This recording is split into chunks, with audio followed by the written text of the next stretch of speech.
Well, that was the first for the series so far. He had to be treated to some music, so thank you so much, Justin Roberts. Our next presenter is a proud Southern feminist with a bit of Boston frat boy in her. She speaks about sex, parenting, and making art and finding happiness in the shadow of cancer. I want to talk a little bit more about that and sort of put that other comment into context.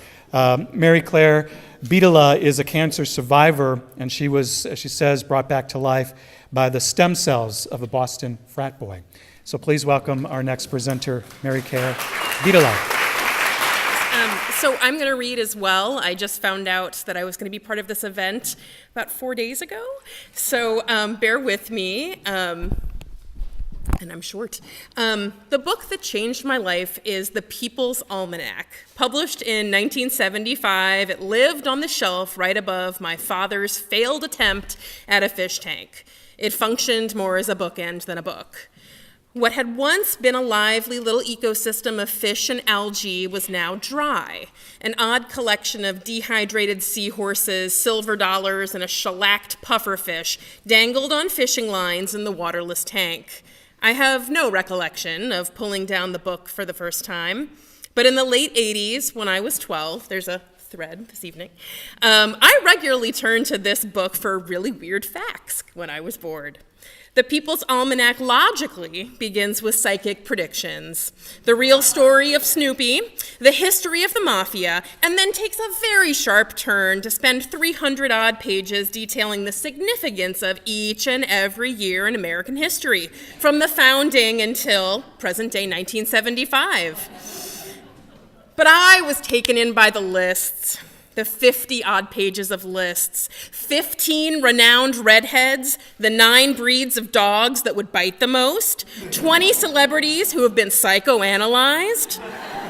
The lists were filled with random curiosities that matched my limited attention span.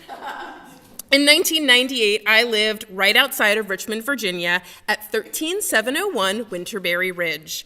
My childhood home was the third house built in a planned community on a man-made lake, suburban bliss with 6,000 other families. Each mailbox was the same. We didn't have sidewalks, but we had bike trails with golf cart lanes. The local McDonald's was blue and brown because the community found the red and yellow color scheme just too garish. This was the type of place that took Hands Across America very seriously. We did it twice, I think, because it rained the first time. I don't know. Okay. At 12, I donned a permed mullet and had grown restless with the leafy cul-de-sacs.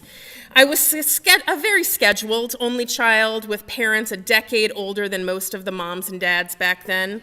I was terrible at all the sporty offerings at the neighborhood country club, and I just refused to try anymore. I was still forced to dance with white gloves at Cotillion most Saturday nights, but that would soon come to an end when I shared with my mother the NWA lyrics my dance partner whispered in my ear. Honestly, I was way more interested in talking to my friends' mothers about the bike trail flasher than doing anything else.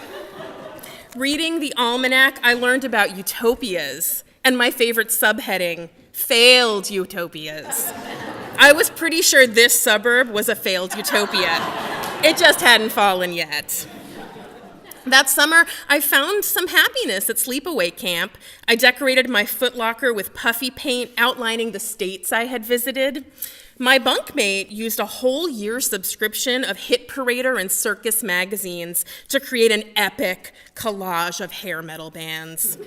She did a really good job. I really hope she has this in an attic somewhere. I learned a lot about Cece DeVille that summer from the band Poison.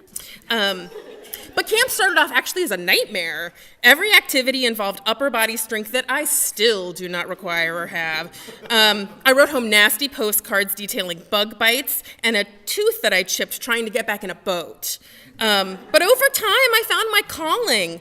I loved grooming horses and mucking stalls, not so much riding or jumping, but just really brushing them. I could sing selections from the musical Chess without any interruption. There's more Broadway to come, sorry. Okay. Back at home, my love of animals led me again to the almanac. Unfortunately, this book is very lacking in its coverage of horses. There is no mention of beautiful manes or the practice of picking hooves. In the animal oddities section, there's a brief mention of a stable in the 1880s Germany that trained horses to do math, but really nothing more beyond that. I did find some really interesting passages about famous vegetarians. This chapter was followed by awful illustrations of animal testing, though. I'd never ever seen images like that before. And it was those pictures coupled with a sassy magazine interview with River Phoenix that transformed me into a vegetarian. And 27 years later, I'm actually still a vegetarian. That fall, I started 6th grade with a new style fresh from my first ever trip to New York City. Richmond, Virginia had no idea what was coming. I had bought a very cool leather hat with a metal chain across the top. I had no idea it was a leather daddy cap. I also wore makeup to school for the very first time. Blue or green mascara from the Avon catalog was coordinated with casual blazers. I always rolled up my sleeves. In my first yearbook photo, I look like I'm ready to anchor the evening news. But I was just a weird kid looking for some kind of identity. I was equally influenced by the musicals I saw that summer, Starlight Express and the Heidi Chronicles. Okay, all right. Heidi Chronicles is about a 40-something woman with a crisis of identity. I really identified with her. Back then, I was a mess of contradictions, and the same is true today. The People's Almanac helped me make sense of suburbia, where my friends found solace in, you ready for it, Judy Blume. Being an only child with parents that looked more like my grandparents, I just couldn't find a family in a novel that looked like me. So I looked to a wacky, weird almanac that was just as strange as me.